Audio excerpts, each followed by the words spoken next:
kekayaan dunia juga muncul di situ. Bahkan peradaban dunia itu kan di jauh seribuan tahun itu muncul dari situ. Makanya kita ini manusia ini tahu besok pagi akan kiamat.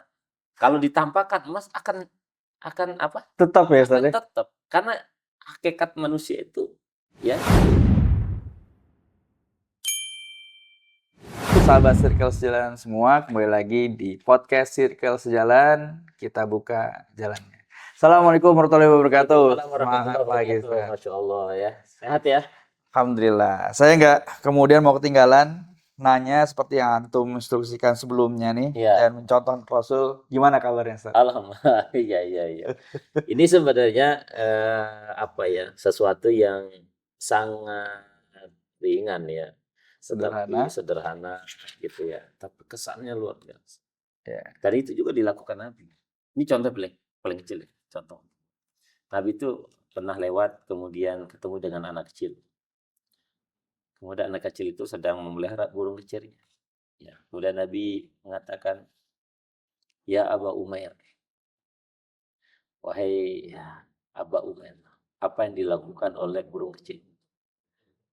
Nabi itu dengan orang dewasa oke, dengan anak-anak oke. Dan Nabi selalu bertanya tentang kabar, keluarga, anak-anak. Kalau orang ditanya tentang itu, pasti dia akan memberi kesan yang sangat dalam. Masya Allah. Makanya saya selalu tanya tuh gimana kabar istri, anak, dan sebagainya. Oke, Senang Ustaz. kan? Alhamdulillah. Tapi ada yang khawatir juga, Ustaz. Biasanya kalau iya. dari kabar, Ustaz. Nah ini orang sekarang itu kan kalau gitu saya agak menghindari tuh. Kalau dia ada orang nih, Masya Allah Syekh. Kalau udah dekat gitu, Ustaz ya. Dekat, nanya kabar. Tep 500.000 dulu. Makanya jangan disalahartikan nih guys. Ini adalah sebenarnya sunnah Rasul ya. Kalau kemudian Rasul tuh sebenarnya setiap paginya pasti mempertanyakan gimana kabarnya para sahabat. Nah, justru jangan dibuat kesan negatif bahwa nanya kabar itu ujungnya ada gimana, ada 100. Ustaz, teman-teman, mau bahas apa kita hari ini? Oke, Sungai Efrat mengering, warga berburu emas dan kaitkan dengan kiamat. Oke, kita mau bahas terkait dengan fenomena ini ya, Ustaz ya, Sungai Efrat mengering, warga berburu emas. Warga berburu dan emas. Kaitannya dengan kiamat. Baik, Ustaz.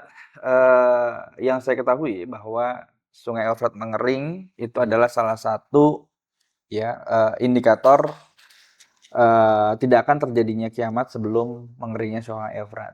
Iya. Nah, Sungai Efrat itu kan dia sebenarnya kalau kita lihat dari petanya itu kan dia membentang 3 negara tuh. Ya. Turki, Syria, dan Irak. Baik. Nah, ini dulu masyarakat peradaban dunia muncul dari situ. Kemudian keilmuan muncul dari situ. Kekayaan dunia juga muncul di situ. Bahkan peradaban dunia itu kan di jauh seribuan tahun itu muncul dari situ. Makanya kita kenal masyarakat Babilonia yang memiliki peradaban tinggi seperti itu. Dulu kan termasuk ketika Islam itu kemudian jaya itu kan di Irak. Ya. Dan negara-negara yang disebut tadi salah satunya Suriah itu menjadi destinasi orang-orang pada zaman dulu sampai sekarang. Gitu. Oke. Nah itu disebut dengan Syam dulu. Syam itu. Ustaz, tapi dikaitkan dengan kiamat tuh seperti apa, Ustaz? Iya. Karena nanti saya mau tarik nih. Kalau ini benar, kemudian ada salah satu indikator yang tadi saya sampaikan. Ini fenomena lanjutannya kok warga berburu emas? Iya, padahal udah mendekati kiamat. Harusnya kan mendekati kiamat orang tuh kemudian ada kepanikan dan seterusnya. Seperti tadi halnya saya nanya kabar. Harusnya jangan diikutin dengan nanya ada 100 gitu. Iya. Gimana antum menyikapinya, Ustaz? Ya, itu kan hadisnya terdapat dalam hadis Imam Muslim. La taqumu sa'ata yahsirul furat min jabalin nata. Tidak akan pernah terjadi hari kiamat kata Nabi ya sampai sungai Efrat itu kemudian mengering dan akan muncul gunung-gunung emas. Baik. Berarti tanda itu dasarnya kemudian hadis Nabi. Hadis Nabi. Nah, kan ada lanjutannya itu ya, bahwa nanti ketika muncul apa namanya emas dari sungai tersebut, maka manusia akan berebut. Ya, sampai-sampai digambarkan ya oleh Nabi SAW, dari 99 orang itu akan terbunuh kecuali satu, atau dari 199-nya terbunuh, satu kemudian selamat. Artinya lebih banyak orang yang meninggal dunia daripada orang yang mendapatkan kekayaan itu. Sehingga orang-orang itu mengatakan, kalau seandainya aku yang akan mendapatkan emas itu. Bayangkan dari 199 meninggal, satu yang kemudian sukses. Dan itu semua orang berharap. Karena emas itu adalah simbol kekayaan. Iya. Sebenarnya kan kemudian ini fitnah yang kemudian jelas sekali ya Ustaz, ya, bahwa kalau kita kemudian belajar tadi hadisnya, bahwa ini adalah salah satu indikator terjadinya kiamat, maka buat apa lagi kekayaan itu kan sebetulnya Ustaz. Betul. Tapi kenapa malah berburu kemudian berlomba-lomba dan seterusnya, dan tadi orang berburu emas di sana dan seterusnya. Gimana sih sebenarnya Ustaz?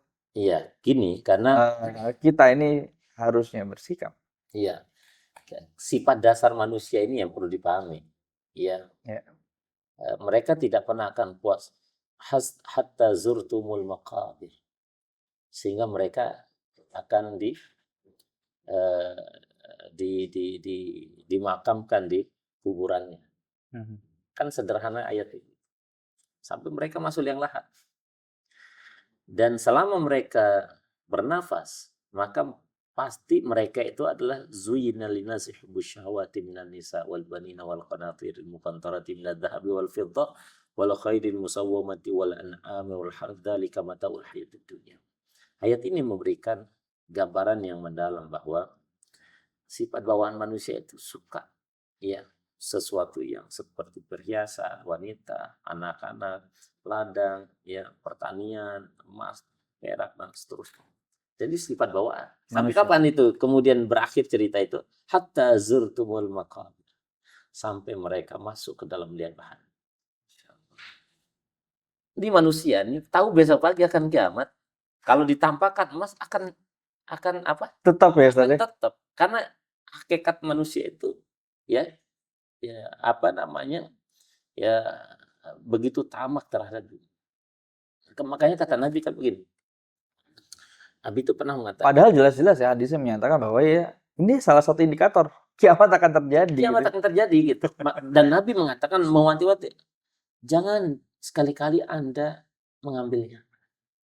Jangan sekali-kali Anda mengambil. Karena dari 100 orang 99-nya kemudian meninggal dunia, satu yang selamat. Dan semua berharap anju saya yang akan sukses.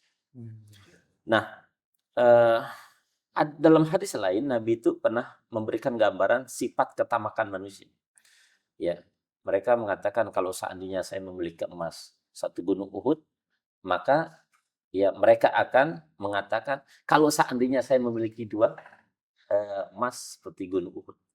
Jadi kalau udah satu gunung, pengen lagi, gitu. pengen lagi 2 gunung. Aduh, satu gunung. Sampai kata Nabi, sampai dia mulut mereka dimasukkan oleh tanah-tanah. Artinya apa? Mereka dikuburkan, meninggal dunia. Nah, coba hari ini ada orang punya uang, ya 10 juta, pengen nambah nggak? Pengen 20 juta. Ada uang, punya uang 50 juta, pengen nambah. Ada orang punya, saya kenal, saya teman, dia punya usahanya sukses betul itu di satu usaha gitu ya. Sekarang merambat lagi. Saya tanya, lu nggak puas? Ya, pengen aja gitu. Nah, ini saya lihat, oh, bawaan manusia itu memang begitu. Iya. Gitu. Tapi kalau dari kacamata Ana, ya memang benar ya Ustaz ya, bahwa misalkan dulu nih teman-teman gitu ya, dulu gajinya 5 juta. Punya doa tuh, ya Allah jadikan gaji saya 10 juta. Udah 10 juta nih. besoknya. Ternyata 10 juta kok rasanya sama kayak 5 juta ya. Kenapa lagi kan? Terus saya nambah lagi. Ya Allah 20 juta ya Allah. Pas udah 20 juta, lah kok rasanya sama kayak 10 juta. Betul. Nambah lagi. Nah, sebenarnya nggak ada beda sebenarnya masalah angkanya. Karena rasanya boleh jadi pada saat menerima itu sama aja. Kayak yang kita rasakan, misalkan kalau udah dapat 10 juta ya sama aja.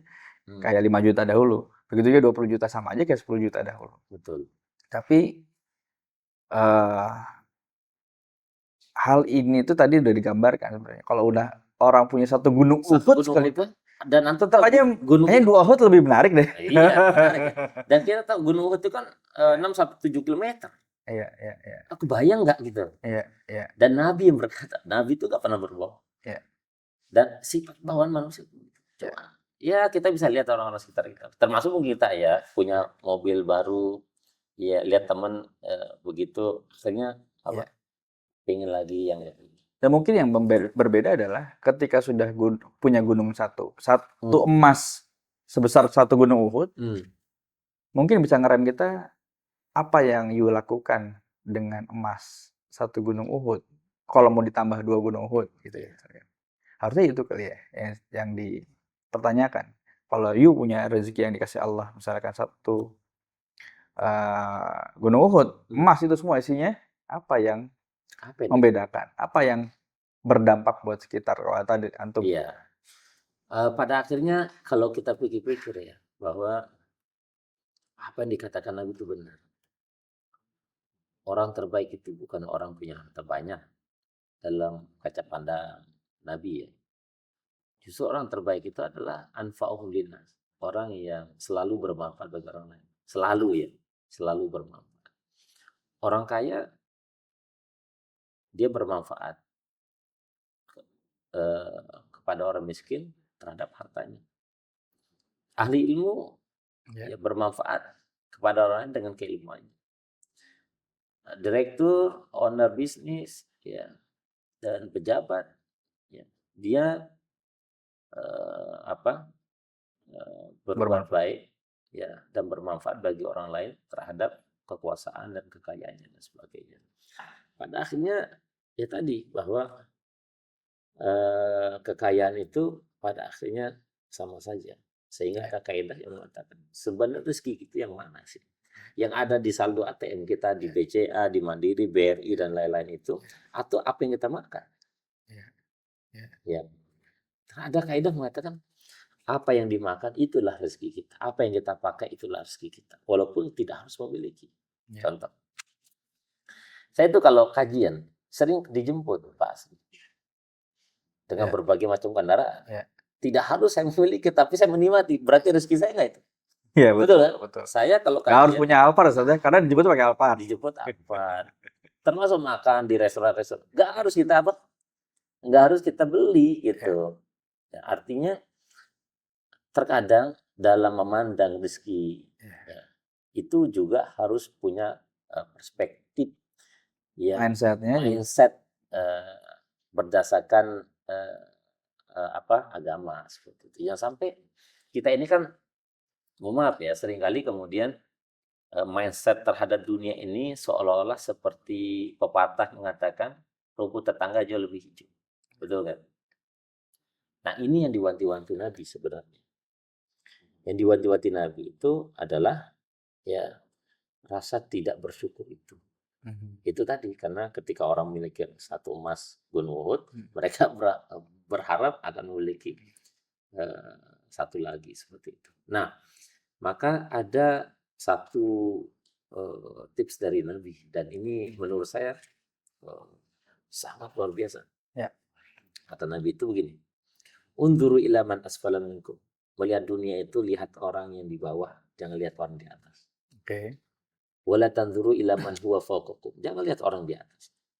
Fa huwa ajdaru ni'matallahi alaikum. Maka itulah cara lebih mudah bagi kita untuk kemudian menerima kenikmatan yang Allah kasih kepada kita. Saya ilustrasikan sederhana. Kalau kita punya kaki sehat, walafiat, bisa jalan, jangan lihat orang punya sepeda motor. Ya. Lihat orang-orang yang kemudian nggak bisa berjalan di rumah sakit, mereka harus didorong, mereka harus pakai kursi roda untuk berjalan. Ya, subhanallah tadi saya pulang dari rumah ke sini, saya melihat bapak-bapak nggak bisa jalan gitu ya. Ya, bisa berjalan. Saya akhirnya berpikir, saya masih alhamdulillah ya masih bisa naik mobil, naik motor. Di saat orang bersamaan di pinggir jalan mereka harus berjalan merangkak seperti itu. Yang kedua, ilustrasi kedua contohnya ya misalnya ketika kita punya sepeda motor ya, walaupun motor B dan sebagainya, ya alhamdulillah masih banyak orang-orang yang kemudian berjalan kaki menuju stasiun untuk kemudian jalan ke tempat kerja. Ya kan? Ya. Ketika punya mobil alhamdulillah ya, walaupun mobilnya tidak semewah mobil antum misalnya gitu ya. Tapi kita harus kemudian melihat orang lain ketika hujan panas. Ya, ketika hujan mereka harus berteduh di kolong-kolong jembatan. Ketika panas terik matahari. Yang mereka kemudian sangat membutuhkan tempat pelindungan misalnya ketika hujan dan sebagainya.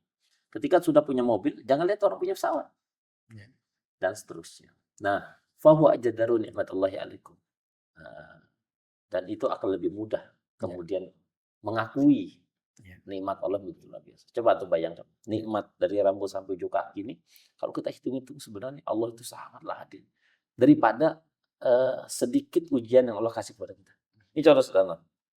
Orang seringkali kemudian mengatakan Allah itu tidak adil. Kenapa? Sepanjang usia saya ini kemudian nggak pernah kaya. Padahal kalau kemudian kita balikin ya, dari mulai dia lahir sampai hari ini kalau dia pakai tabung gas, tabung apa? Tabung oksigen. Coba bayangkan berapa yang harus dia bayar. Betul. Iya kan? Ini rambut ini misalnya ini rambut nih. Coba rambut dari kecil ya nggak tumbuh-tumbuh, botak kita Pak. Malu kemana-mana kan, sebagian orang nggak pede seperti itu. Coba bayangkan gigi kalau seandainya loh dia rontok nggak punya gigi malu gitu. Nah artinya bahwa kita itu harus kemudian jauh syukurnya lebih besar daripada ngeluhnya gitu ya. Dan itulah sifat bawaan manusia. Allah udah tahu bahwa kita punya sifat dasar itu, ya ujiannya adalah Anda bersyukur atau tidak. Betul. Tapi kita kemudian dikasih kemudahan, pasti di situ ada ujian.